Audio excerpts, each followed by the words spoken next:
두 번째 시간 시작하겠습니다. 세 번째, 양극성 장애예요.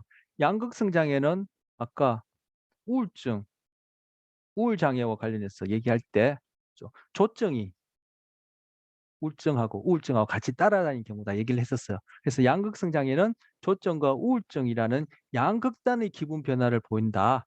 그리고 또 정상적인 기분, 이런 기관들이 번갈아 가면서 나타난다. 그래서 흔히 양극성 장애를 조울증이라 부른다. 매닉 상태도 있다가 디프레스 상태도 있다가, 그리고 정상적인 기분 상태도 있다가 이렇게 왔다 갔다 한다. 그리고 양극성 장애는 1형이 있고 2형이 있다. 1형 같은 경우에는 기분이 비정상적으로 고양되는 조증 상태의 특징을 보이고, 기분이 고양된 조증 상태가 일주일 이상 지속된다. 근데 2형은 상대적으로 이 조증 상태가 경하다, 가볍다, 경조증을 보인다. 그리고 짧다. 이런 차이죠. 그래서 1형은 조증 상태가 좀 심하다. 그리고 오래 간다. 그리고 2형은 조증 상태가 상대적으로 약하다, 경하다, 그리고 짧게 간다. 요 차이입니다. 조증이란 것은 뭐 여러분도 저도 그렇고 기분이 좋고 그죠? 자신감이 생기고 자아 존중감도 올라가고 자기 개념의 인지적 내용도 긍정적으로 이렇게 어 평가되어지고 하는 경우가 있죠. 그런 경우를 얘기하는 것이 아니라 이때는 뭐 아까 제가 정신병을 얘기를 하면서 현실 검증력을 얘기했었어요. 현실 검증력. 즉 리얼리티 테스트라 얘기를 했는데, 이 현실적으로 비현실 검증력이 없는, 현실 검증력이 없는, 달리 얘기하면 비현실적인 그러한 조건 상태예요. 비현실적으로 너무 과하게 자신감이 있고 자기에 대해서 과하게 그렇게 부풀려져서 그런 인지적 내용을 형성하고, 즉 사고나 생각을 하고 자신감이 넘쳐 흘러서 거의 슈퍼맨이나 전지전능한 신이 되었다라고 여기질 만큼 그런 비현실적인 그런 조증 상태를 얘기를 하는 거예요. 지금 정신장애를 하니까 다 아까 현실 검증력이 있느냐 없느냐를 가지고 정신질환이다 아니다라는 것을 평가하는 기준으로 삼거든요. 그걸 염두에 두시면 이때 조증이란 것은 여러분이나 제가 간혹 경험하는, 종종 경험할 수도 있지만 어쨌든 우리가 흔히 경험하는 그러한 업돼 있는 상태, 그런 것하고는 이제 다르다는 얘기를 제가 다시 합니다.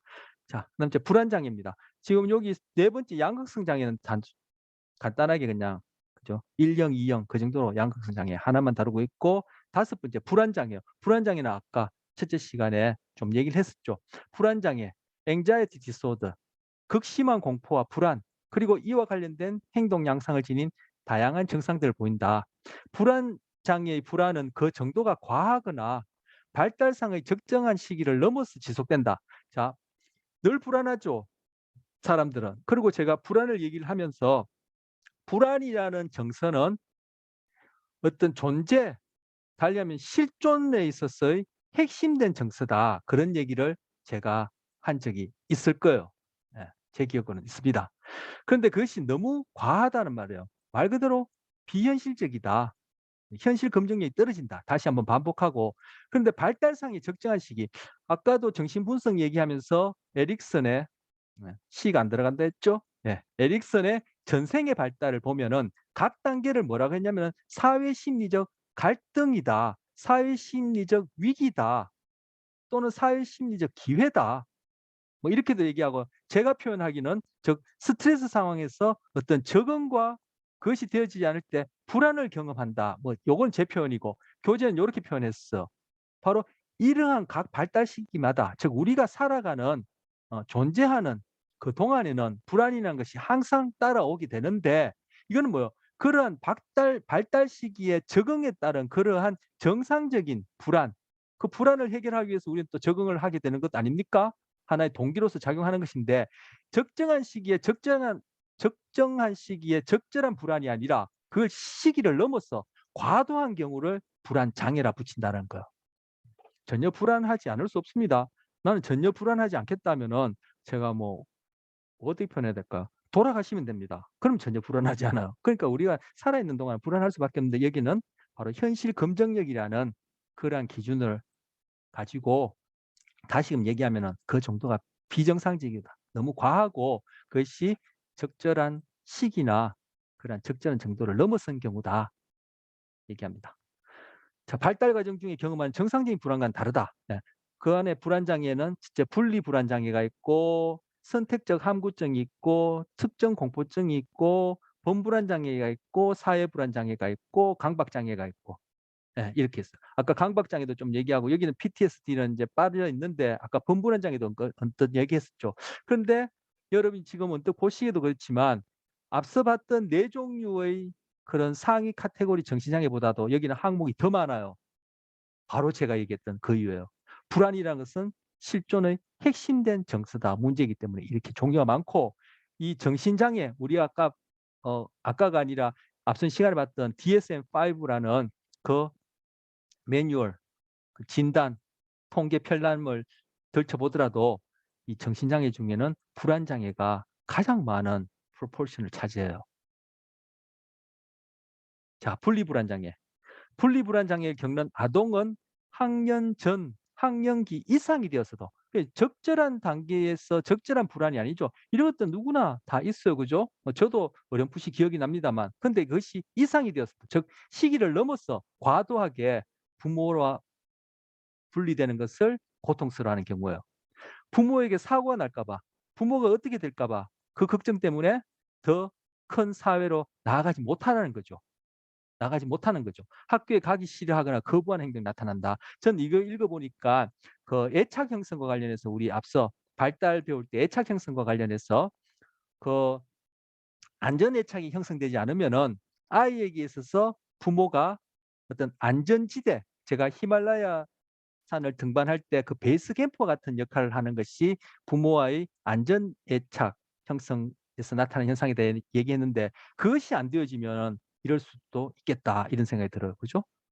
부모가 옆에 있든 없든 나에게 안전지대로서 여겨진다면은 더 큰 사회로 나아가서 챌린지 할 수 있는, 즉 불안한 것을 극복하고 그 사회에서 요구하는 어떤 적응, 즉 스트레스를 맞닥뜨릴 수 있는 그러한 심리적, 행동적 에너지가 되어지는데 그것이 되지 않는다면은 바로 그런 안전지대에 대한 욕구, 뭐 동기 이런 것들이 충족되지 않아서 계속 거기에 머물고 싶어하는 그런 안전 애착을 형성하고 싶어하는, 안전 애착이 형성 안 되었기 때문에 그 부분을 시키고 싶어하는 그런 경우와 관련해서 생각할 수 있겠다 이렇게 생각합니다.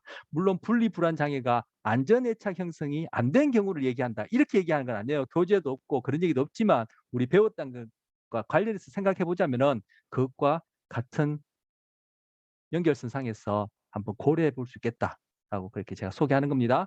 자, 애착 대상이 가까이 있지 않거나 금방 얘기했던 얘기 나오네요. 그죠? 여기서는 구체적으로 교재에 안전 애착 형성의 결여와 관련된다. 이렇게 얘기 안 돼 있기 때문에 제가 그걸 조심스럽게 얘기한 것인데 이게 내용상으로는 애착 대상이 가까이 있지 않거나 집을 떠나서는 잠자기도 거부하고 분리에 관한 악몽을 꾼다. 즉 애착 대상에 대해서 적절하게 과하지도 않고 결핍되지도 않고 즉 프로이드의 용어로 불리자면은 그죠 고착되지 않은 그런 상태에서 적절한 안전지대가 부모와의 관계에서 되어진다면은 상대적으로 분리불안 장애는 음, 일어나지 않을 수 있지 않을까. 제가 우리 배웠던 거 가지고 제가 그렇게 저희 개인적인 생각을 얘기를 합니다. 전문적으로 임상적으로 안전애착 형성과 관련해서 그렇게 진단을 내리는지는 그거는 제가 모릅니다. 자, 분리불안장애 얘기했고요. 그다음 째 선택적 한국증이요. 이건 뒤에 제일 끝줄만 보면은 말을 안 하는 것이 아니라 못하는 것이에요.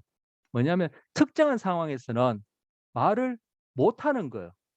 말을 할 수 있음에도 불구하고 특정한 사회적 상황에서 지속적으로 말을 못한다. 자, 큰 카테고리가 뭐죠? 불안과 관련된 장애예요. 조금 전에 봤던 것도 그렇고 이것도 그렇고 부모 형제와는 잘 하는데 더 큰 사회 밖으로 나가면 말을 전혀 하지 않는 못한다. 그래서 여기서 뭐 중요한 것은 말을 안 하는 것이 아니라 못하는 것이다. 선택적 한국증이 될 테고요. 이제 특정 공포증은 말 그대로 특정한 대상에 대해서 비정상적인 불안을 보이는 거예요. 비행기 타기, 높은 곳, 뭐 흔히 고소공포증이라 그러죠. 비행기 타기도 그렇고 어떤 특정한 동물 또는 주사 등 등등등이니까 여러 가지가 있을 수 있겠죠. 특정한 주제에 대해서, 대상에 대해서 지나치게 비합리적일 정도로 두려움이 지속된다. 즉 지나치다, 비합리적이다, 적절하지 않다, 시기를 넘어서 그렇다. 이거 다 현실성이 없다, 비현실적이다. 달리하면 현실 검증력에 있어서 이것이 문제가 있다. 요렇게 이해하면 되겠습니다. 그래서 두려워하는 주제에 직면했을 때뿐만 아니라 그 상황이 예견되는, 두려워하는 그 대상이 아니라 그 대상과 관련된 어떠한 다른 상황, 자극, 조건만 있더라도 두려워한다라는 거. 우리 요건 여러분 기억날지 모르겠어요. 이거 뭐 고전적 조건화로 설명할 수 있는 거예요. 두려운 대상은 US, 두려운 대상과 관련된 예견되는 CS. 그래서 CS에 대해서 두려운 대상이 지금 나타나지 않는데 벌써 CS에 대해서 그렇게 불안 반응 보이는 거예요. 우리 고전적 조건화 할 때 제가 불안 얘기했을 겁니다. 자, 이게 특정 공포증 될 테고요. 자, 또 하나 범불안 장애. 아까 generalized anxiety disorder라 했죠. generalized 즉 일반화된 또는 뭐 일반적 뭐 이렇게 번역할 수 있을 텐데 여기서는 물어범자를 써서 한자로 범불안 장애라 그렇게 번역했습니다. generalized anxiety disorder. 자신일 뿐만 아니라 부모, 동생, 뭐 친구까지 이 불안의 범위가 굉장히 넓고 과하다는 거예요. 비현실적이죠. 그래서 흔히 미래에 대해서도 현재뿐만 아니라 미래에 대해서도 과거에 어떤 좋지 못했던 그런 것까지도 되새기면서도 불안해할 수도 있겠죠. 여기서 어쨌든 흔히 미래 일, 시험, 시간 약속, 사고, 재앙 등에 대해서 과도하거나 여기 비현실적 얘기 나오네요. 뭐 여기뿐만 아니라 여기까지 봤던 다 정신장애는 다 비현실적입니다. 현실 검증력이라는 그런 기준하에서 볼 때 비현실적인 정도로 걱정하는 경우가 범불안 장애다. 자, 요거 조금 전에 제가 학습 관련해서 고전 조건을 얘기를 했지만 저는 여기서 얘기하는 이런 것들 이렇게 저렇게 기술, 묘사, 디스크립션을 하지만 저는 고전적 조건화와 바로 신체와 관련된 그중에서 자율신경계와 관련된 교감신경계 그리고 뇌와 관련된 그러한 편도체와 관련해서 저는 불안 관련 장애 이런 것들을 다 좀 더 심플하게 설명할 수 있다고 저는 그렇게 생각합니다. 제가 그쪽 전공이어서 뭐 그렇겠죠? 자, 그다음 제 사회 불안장애입니다. 사회 불안장애는 다른 말로 사회 공포증 같은 거예요. 사회 공포증을 지금은 이제 사회 불안장애 부르는데 뭐 일반적으로는 이게 인터체인지블하게 그렇게 쓸 수 있겠죠. 남이 자신의 행동을 주시한다는 두려움 때문에 남 앞에서 말하기, 대중 앞에 나서는 게 힘든 거예요. 읽기, 서기, 음식 먹기 등을 두려워한다. 그래서 공중 화장실이나 목욕탕 가는 것도 어렵다. 이런 것들이 불안 관련 장애 중에 사회 불안 장애입니다. 제가 기억하기로는 것이 아니라 생생하게 기억나는데 저 초등학교 1학년 때 그 음악 시간에 이렇게 나와서 노래 부르는 게 저는 너무너무 두려웠었어요. 예, 그 시간만 되면은 제 차례 될 때까지 그냥 공포 말 그대로 공포였었어요. 자, 그래서 그게 그 시기를 넘어서 아까 또 얘기했지만 에릭슨의 전생의 사회 심리 발달 얘기하면서 그랬지만 그 시기를 넘어서까지도 그리고 과도하게 지금까지도 그렇다면은 제가 아마 진단을 받아본다면은 이러한 장애라고 진단을 받을 수도 있겠죠. 근데 뭐 지금은 제가 그 조금 전에 기억하는 것처럼 초등학교 1학년, 2학년 때처럼 뭐남 앞에 나서서 얘기를 한다든지 노래 부르는 게 과도하게 그 발달 시기를 넘어서 지나치게 그렇진 않으니까 제가 아직 진단을 안 받아봤지만 하여튼 불안장애인지는 모르겠습니다. 자, 그리고 그다음 또 불안장애 중에 강박장애가 있어. 강박장애는 두 가지로 나뉩니다. 그 하위 그 증상이 강박적 사고가 있고 원하지 않는 생각이 자꾸 떠오르는 거예요. 여기 침습한다 했죠. 내가 원해서 하는 것이 아니라 원하지 않는 그런 불안을 가져다 주는 그런 생각이 자꾸 침입해 오는 거예요. 그리고 강박적 행동, 즉 불안 이걸 해결하기 위해서 어떤 리추얼이라 얘기하는데 의례적인 행동을 계속 반복하는 거야. 하루에도 수백 번씩. 여기 보면 지나친 청결, 의미 없는 반복적 행동, 확인 행동 이런 것들을 등등등 이렇게 소개하고 있어요. 제가 최근에 지하철에서 어떤 분을 뵀는데 제가 딱 그분이 제 앞을 지나갔다가 다시 돌아오는데 보니까 '아 저분 강박장애구나.' 싶더라고요. 강박적 행동을 해요. 그래서 서서 뭐 이것저것 확인하고 뭐 입으로 중얼중얼하면서 뭐 카운트도 하고 의자에 앉았다 일어섰다 하고 또 그 의자에 앉을 때 그 의자마다 호호호호 먼지를 털어내는지 하여튼 자기 의례적인 행동을 하면서 불어내고 또 앉았다가는 금방 그 자리에 앉지 못하고 또 다른 자리를 찾아서 이칸저칸 왔다 갔다 하는데 그게 결국은 불안과 관련된 그런 강박 행동이죠. 이 아마 강박 사고, 강박 행동이 같이 있 있는 거죠, 강박 장애 안에. 그래서 사고는 원하지 않는 생각, 충동, 이미지가 반복적으로 침입해 온다. 그래서 불안하다. 그 예들을 이제 쭉 열거하고 있습니다. 뭐 읽어보시면 충분히 이해할 수 있을 테고요. 그다음 이제 불안장애 끝나고 성격 장애입니다. 개인의 특징적 사고, 감정, 행동 방식으로 인해서 장애가 발생하는 경우에 자, 여러분 요거 개인의 사고는 아까 생각이나 뭐 인지나 interchangeable하게 그렇게 쓸 수 있다 얘기했습니다. 감정, 뭐 또 정서 뭐 감정 좋습니다. 행동, 한 사람의 개인의 사고, 감정, 행동의 특정한 방식 이건 뭐예요? 바로 성격이 무엇이냐 개념 정의하는 거죠. 그리고 동기란 무엇이냐 개념 정의할 때도 이거하고 크게 다르지 않다는 얘기 제가 성격 얘기하면서 동기 같이 얘기를 하고 발달이라는 것도 이것이 성격하고 크게 구별되지 않고 같이 언급되어진다면서 앞선 챕터에서 성격 얘기하면서 동기 발달 반복해서 연관해서 얘기를 했었습니다. 바로 여기 뭐예요? 지금 개인의 특징적인 고유한 독특한 인지, 정서, 행동, 뭐 사고, 감정, 행동 좋습니다. 이 방식 바로 성격을 얘기하는 거예요. 그로 인해서 장애가 생기는 경우죠. 그러니까 성격 장애죠. 주요 정신장애가 어떤 부분 이제까지 살펴봤던 것은 어떠한 계기로 그것이 급속하게 발생하는 거지만 이 성격 장애는 바로 이런 성격적 특성 금방 얘기한 이런 것들 상의 어떤 문제로 인해서 부적응적인 경우 즉 비현실적 현실 검증력이 떨어지는 경우를 얘기를 한다. 요런 차이가 있다라고 지금 소개를 하는 겁니다. 성격 장애는. 그렇지만 성격 장애도 당연히 지금 정신장애 분류 안에 들어가요. 그리고 여기서는 앞서 봤던 그러한 경우들 다른 주요 정신장애는 어떠한 사건에 의해서 그것이 촉발되어지는 것이죠. 여기는 촉발이 안 했지만 제 표현을 하자면은. 그래서 제가 뭐 앞선 시간에도 한두 차례 얘기를 했겠지만 선천 달리하면은 유전, 후천 저 여기 얘기한 대로 뭐 사건 이렇게 해도 되고 아니면 경험 얘기해도 되고 아니면 교육 아니면 우리가 양육 우리 배웠던 용어를 하자면 학습 뭐 다 대동소이한 용어예요. 즉 선천과 후천과의 관계는 장전된 총알과 방아쇠, 방아쇠 당기기 기에 비유된다 했어요. 장전된 총알은 선천에 해당하고 방아쇠 당기는 후천에 해당한다 했어요. 발사라는 그러한 현상이 나타나려면은 이 두 개가 다 만족해야 되죠. 총알도 있고 방아쇠도 당겨야 돼요. 방아쇠만 당긴다고 해서 총알이 없는데 나갈 수도 없고 총알이 아무리 많아도 방아쇠를 안 당기면 발사가 안 생겨요. 여기서 앞서 봤던 그러한 주요 정신 장애가 분명히 선천적인 요소, 장전된 총알이 있단 말이에요.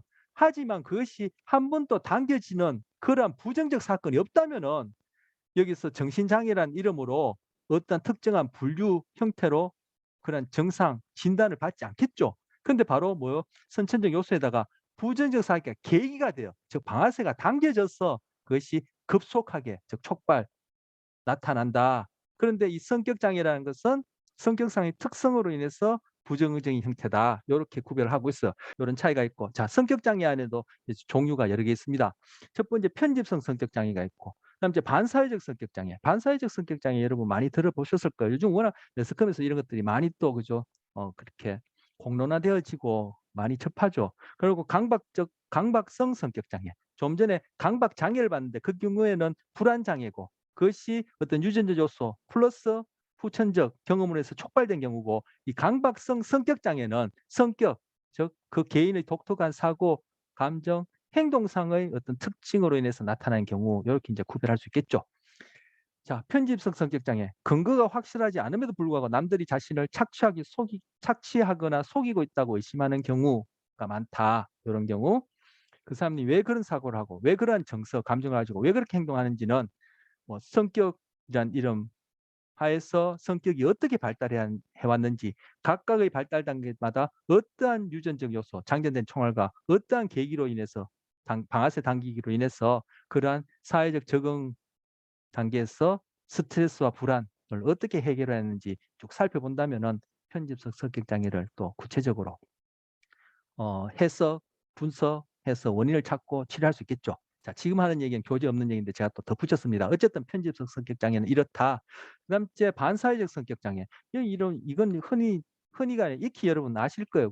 많이 들어보셨어. 생활 전반에서 남들의 권리를 무시하고 침해하는 것을 알면서도 자신의 행동에 대해 반성하지 않고 죄의식도 느끼지 않는다. 예. 그 뇌의 이상이 있어서 이러한 반사회적 성격 장애라고 부르는 반사회적 인격 장애가 일어난다.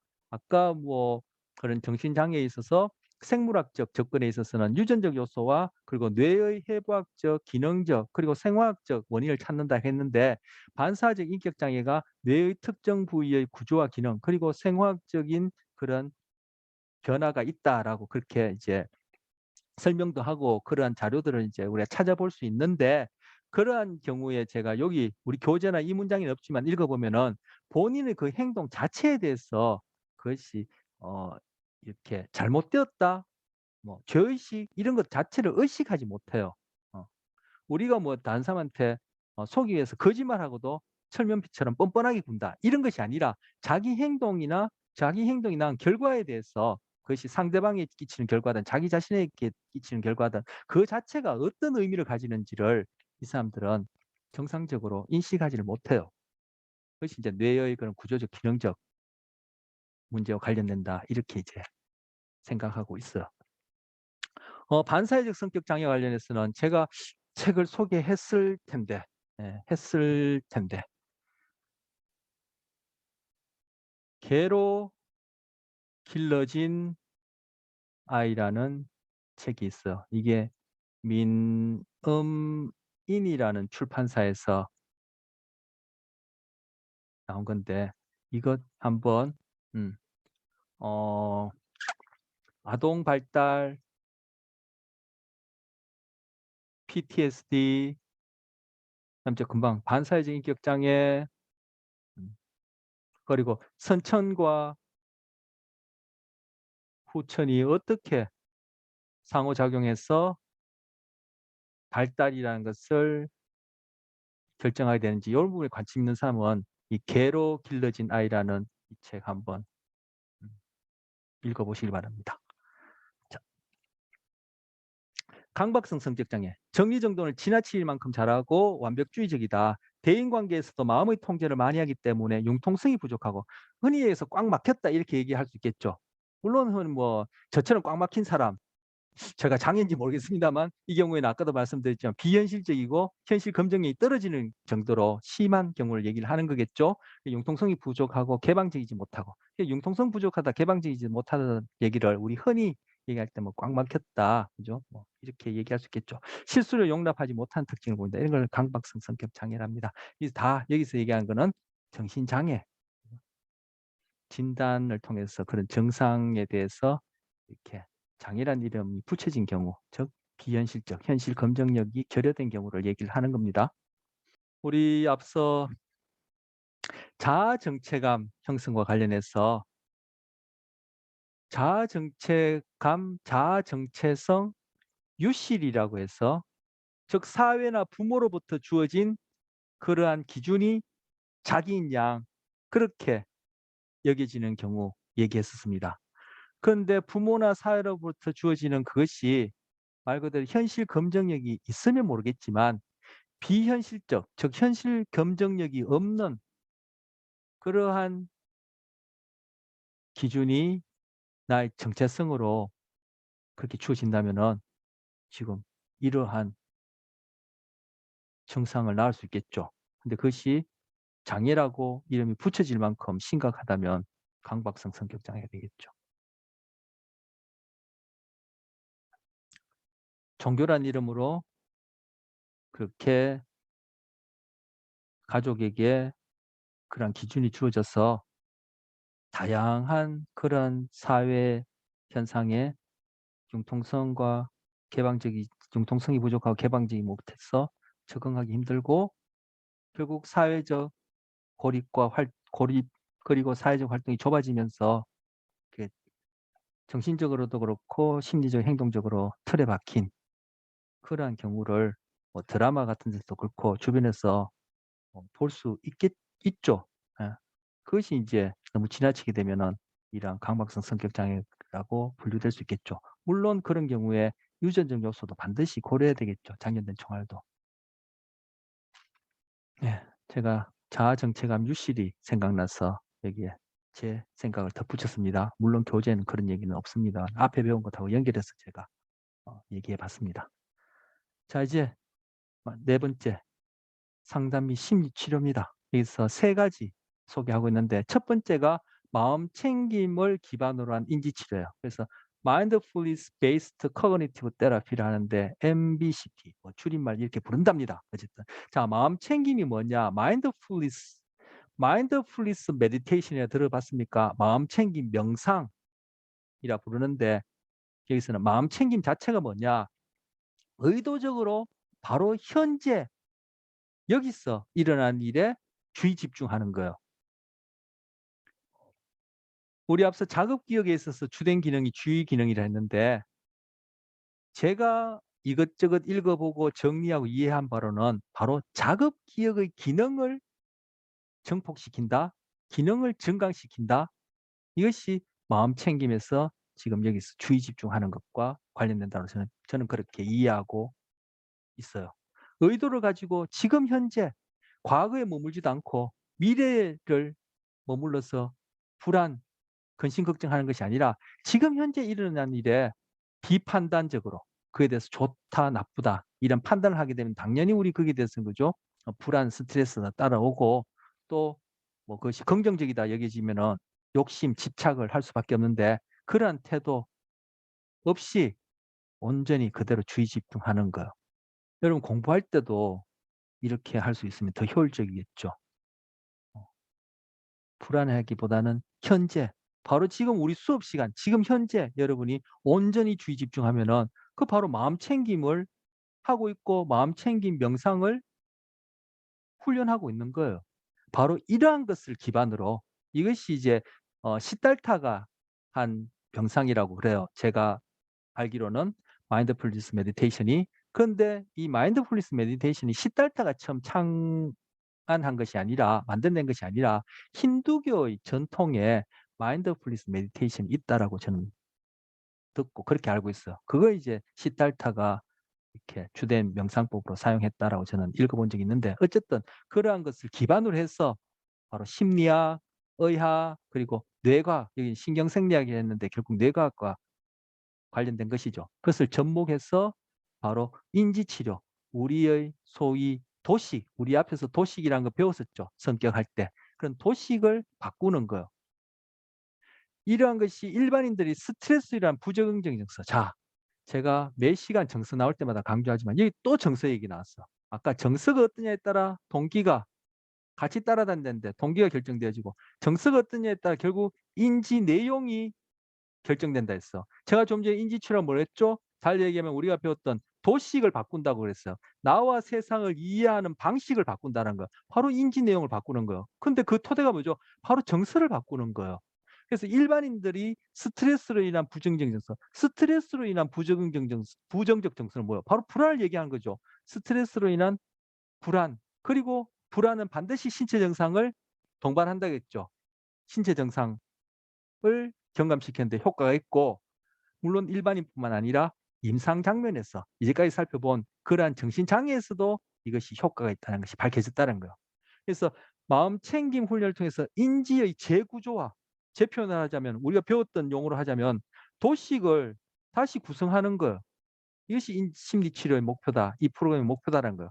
즉 부정적인 경험, 스트레스, 그로 인한 불안, 불안 스트레스가 낳는 가장 일상적이고 가장 많은 유병률과 대표적인 증상이 뭐라 했죠? 우울.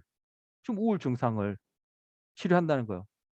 바로 거기에 대해서 지각과 태도를 점점 변화시켜 나간다. 이 지각과 태도를 바꿔 나간다는 얘기가 바로 인지를 재구조한다는 얘기고 우리가 익히 학기 초부터 제가 소개했던 용어로 교재에 있는 용어를 빌어오자면은 도식을 바꾼다는 얘기예요. 같은 내용인데 이렇게 저렇게 분야마다 용어가 좀 다르긴 한데 저는 그렇게 연결해서 소개하고 싶습니다.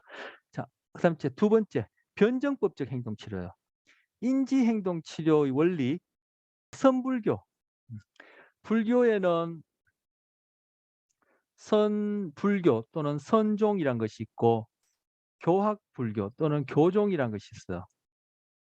크게 대별하면. 이 선종은 자기 스스로 자기를 되돌아보고 내적 관찰 뭐 이렇게 얘기할 수 있겠죠. 그리고 깨달음을 통해서 어떤 단계에 이르는 것이고 교종은 바로 교리 달리하면은 그런 문자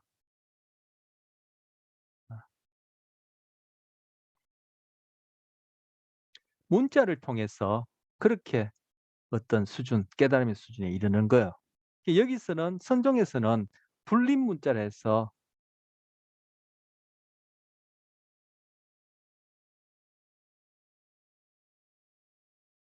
이런 교리나 문서화된 이런 것들을 부정해요. 이 선종에서는. 즉 달리 얘기하면 체험을 중요시해요. 바로 이 변정법적 치료에서 지금 선불교의 그런 철학 그리고 변정법 철학 흔히 정반합, 정반합 이렇게 얘기를 하는데 저는 이게 해결의 변정법이라기보다는 해결의 변정법은 결국 그 플라톤의 이데아와처럼 이제 이상적인 어떤 상태로 나아가는 정반합을 얘기를 하거든요. 결국 이 서양 사상은 이 플라톤 사상에서 벗어날 수가 없어요. 그런데 제가 지금 이해하기로는 이 변정법 치료, 이 변정법이라는 것은 바로 노장 사상에 있어서 어, 유무 존재한다는 것과 없다는 것이 서로 상생한다. 유가 있으려면은 무가 있어야 되고 무가 있으려면 유가 있어야 되고 이것들이 서로 생하게 한다. 이러한 개념. 그리고 음양의 주역의 음양의 조화 같은 그러한 의미의 변정법을 얘기한다고 저는 그렇게 이해해요. 제 개인적인 생각이에요. 교재에 그렇게 자세히 안 나와 있으니까 바로 이러한 것. 좋고 싫음이 있고 없음이 좋고 싫고가 있고 없고가 죽고 사는 것이 그것이 별개로 동떨어지고 인 것이 아니라 무엇이 이상적이고 무엇이 비정상적인 것이 아니라 서로 존재가 없음을 없음이 존재를 삶이 죽음을 죽음이 삶을 서로 다 생각하게 한다. 음량이 다 조화된다. 이러한 변제법 철학 그리고 선불교의 체험 문자 중심이 아닌 나의 어떤 깨달음 그런 체험 그리고 앞서 봤던 도식을 변화시킨다라는 이런 것들을 합쳐놓은 것이 변정법적 치료다. 그렇게 저는 이해하고 있어요. 정서, 인지, 행동, 대인관계, 자기조절 등 전반적인 정서 조절 문제. 또 정서 얘기 나오죠. 결국은 우리가 건강하냐, 뭐 심신이 몸이 아프면 마음이 당연히 건강하지 못하죠. 소위 정신적 마음이라는 것이 건강하지 못하면 신체가 문제 생기는 건 무서워할 필요 없어. 즉 심신 건강의 토대는 바로 정서예요, 정서. 제가 한 학기 내내 정서를 강조했지만 오늘 보다시피 정서란 얘기가 빠지는 데가 없죠.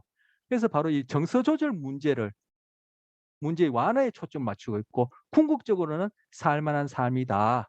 아까 얘기했던 변정법적 그런 측면에서 선불교가 얘기하는 그런 측면에서 그리고 인지치료에서 얘기하는 인지를 재구성한다. 달리 얘기하면 도식을 바꾼다. 도식이 뭐냐?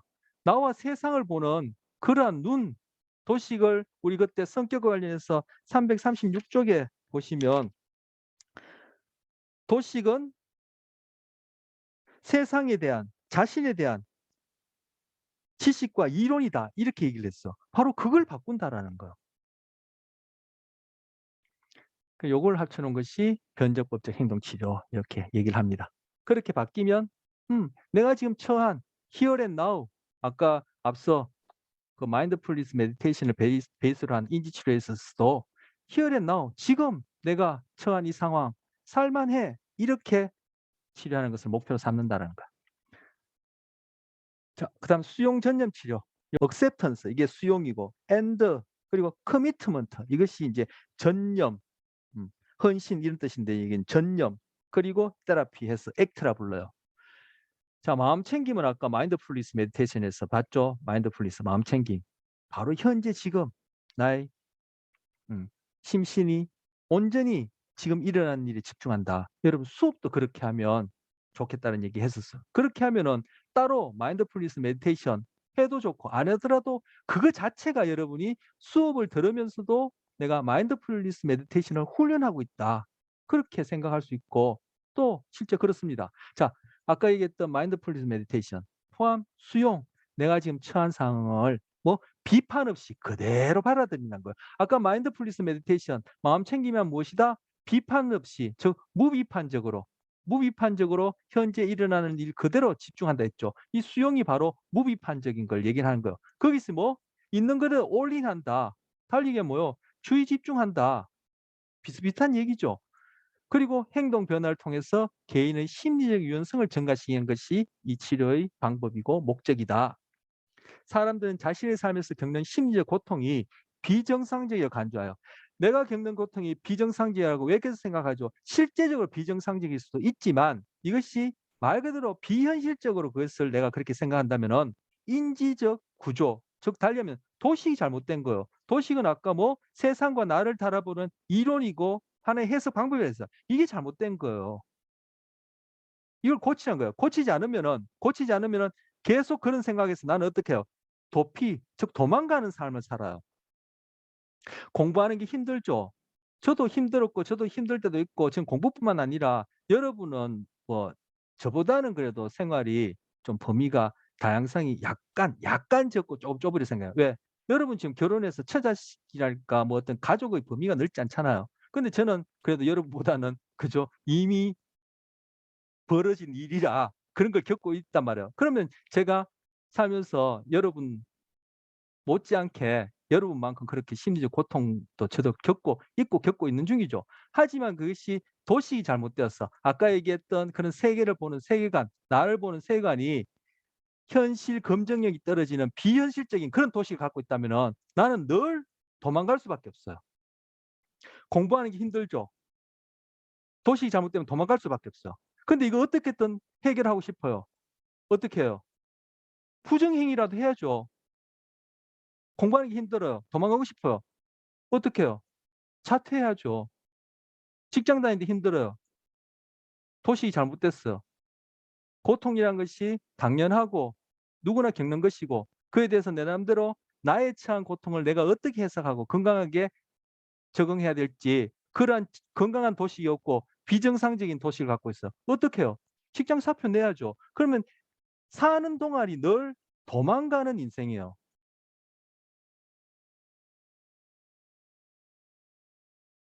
이 도망가는 방법으로는 결국 부적응적인 그런 행동을 할 수밖에 없겠죠.